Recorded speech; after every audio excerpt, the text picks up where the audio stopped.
Hi there, this is Sherry Arthur from sherryarthur.com.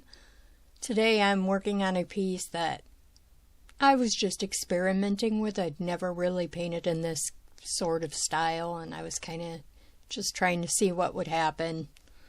Playing around a little. I like to experiment a lot. That's kind of what I do. And who knows what comes out.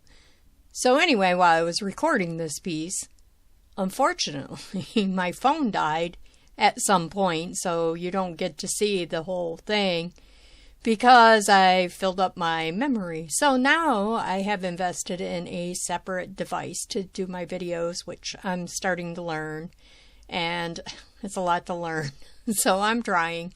So this video was shot before that, and I just got my new recording equipment yesterday, so I have to learn how to use it.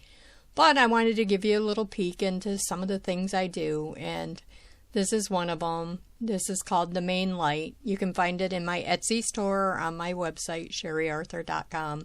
And I'll see you next time in the next video.